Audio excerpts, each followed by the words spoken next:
जंगल में मौसम काफ़ी बदल चुका था। सभी परिंदे अपने अपने घोंसले बनाने की तैयारी में लगे हुए थे।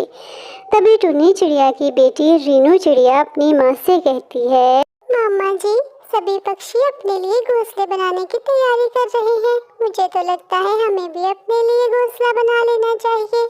हाँ मेरी बेटी, तुम बिल्कुल ठीक कह रही हो, लेकिन घोंसला बनाने के लिए सबसे पहले हमें जंगल में कोई अच्छा सा पेड़ तलाश करना होगा जिस पर हम अपना घोंसला बना सके। तो चलो जंगल में जाकर हम कोई अच्छा सा पेड़ तलाश करते हैं।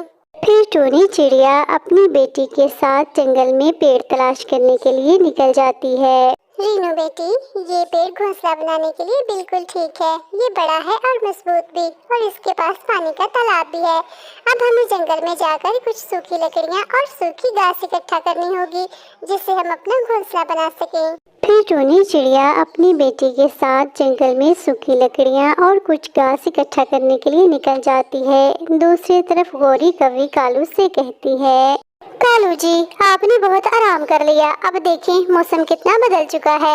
मेरे ख्याल से हमें जंगल में जाकर कोई अच्छा सा पेड़ तलाश करना चाहिए जिस पर हम अपना घोंसला बना सकें। फिर कालू कौवा और गौरी कवि वो दोनों भी जंगल में कोई अच्छा सा पेड़ तलाश करने के लिए निकल जाते हैं। गौरी, मुझे तो ये पेड़ बहुत ही पसंद आया है। देखो ये कितना बड़ा और मजबूत है। तुम क्या कहती हो? हाँ कालू जी, मुझे भी ये पेड़ बहुत पसंद आया है, और सबसे बड़ी बात इसके पास तालाब है। जब हमें प्यास लगेगी तो हम यहाँ से ही पानी पी लिया करेंगे। दूसरी तरफ टुन्नी चिड़िया और उसकी बेटी वो दोनों भी जंगल से कुछ सूखी घास और लकड़ियाँ जमा कर लेती हैं और उन्हें लेकर उस पेड़ के पास पहुँच जाती हैं जहाँ पर उन्होंने घोंसला बनाना था। टुन्नी चिड़िया, तुम ये लकड़ियाँ और घास लेकर इस पेड़ के ऊपर क्यों आ गई हो? ये पेड़ तो हमने अपना घोंसला बनाने के लिए पसंद किया है। हम तुम्हें यहाँ पर घोंसला नहीं बनाने देंगे क्योंकि ये पेड़ आज से हमारा है। लेकिन गौरी कवि, पहले तो इस पेड़ को मैंने ही तलाश किया था अपना घोंसला बनाने के लिए। मैं इसे तलाश करके फिर ही जंगल से ये सूखी घास और लकड़ियाँ इकट्ठी करने के लिए गई थी। टुन्नी चिड़िया, ज्यादा टैं टैं करने की जरूरत नहीं है। चुपचाप दोनों माँ बेटी यहाँ से भाग जाओ, वरना मैं और कालू कौवा तुम दोनों को मार मार कर तुम दोनों के पंख तोड़ देंगे। नहीं नहीं गौरी कवि, मुझे बिल्कुल भी झगड़ा नहीं करना। मैं ये पेड़ छोड़कर अपने लिए कोई और पेड़ तलाश कर लेती हूँ। फिर टुन्नी चिड़िया और उसकी बेटी रीनू वो दोनों मिलकर एक बहुत ही अच्छा और मजबूत पेड़ तलाश कर लेती हैं और उस पर अपना बहुत ही प्यारा सा घोंसला बना लेती हैं।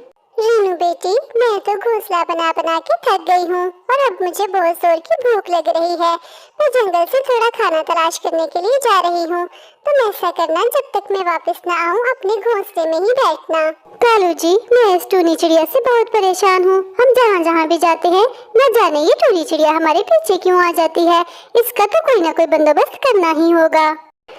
इस तरह से गौरी कवि दिल ही दिल में टुन्नी चिड़िया के लिए बुरी सोच रखती है। मैंने काफी ज्यादा खाना इकट्ठा कर लिया है। ये लेकर जल्दी से रीनू के पास चली जाती हूँ, वो मेरा इंतजार कर रही होगी। टुन्नी चिड़िया खाना लेकर घर जाने ही वाली थी कि वहाँ पर कालू कौवा और गौरी कवि आ गए। टुन्नी चिड़िया, ये क्या, तुमने हमारे खेतों से दाना चोरी किया है। तुम्हें तो इसकी सजा जरूर मिलेगी। अब देखना, हम तुम्हें पकड़कर पिंजरे में बंद कर देंगे। गौरी कवि टुन्नी चिड़िया को एक पिंजरे में बंद कर देती है और टुन्नी चिड़िया दिल ही दिल में सोचती है कि अब मैं इस पिंजरे से बाहर कैसे निकलूं। वो ये सोच रही होती है कि वहाँ पर कबूतर आ जाता है। फिर टुन्नी चिड़िया कबूतर से कहती है, कबूतर भैया, मैं 2 सोने के अंडे देने वाली हूँ। वो अंडे बहुत महंगे होंगे। अगर आप मुझे इस पिंजरे से बाहर निकाल देते हैं तो मैं वो दोनों सोने के अंडे आपको दे दूंगी। आप किसी तरह बस मुझे इस पिंजरे से बाहर निकाल दें।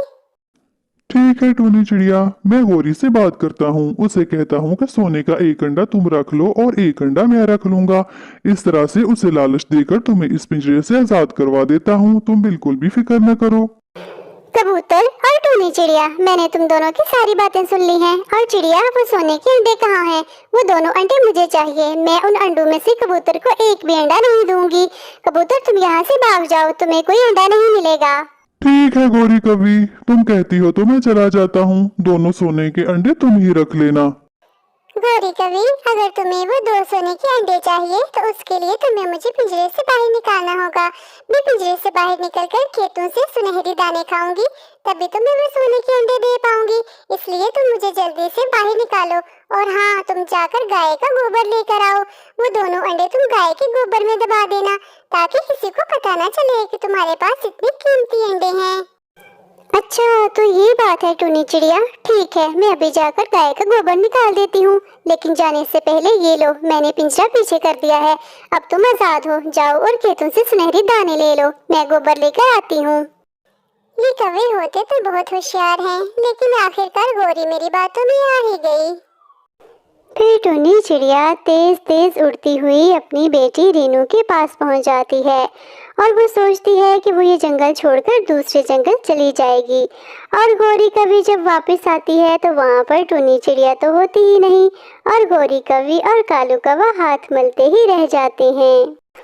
प्यारे बच्चों, आपको ये वीडियो कैसी लगी? मुझे उम्मीद है कि आपको ज़रूर पसंद आई होगी।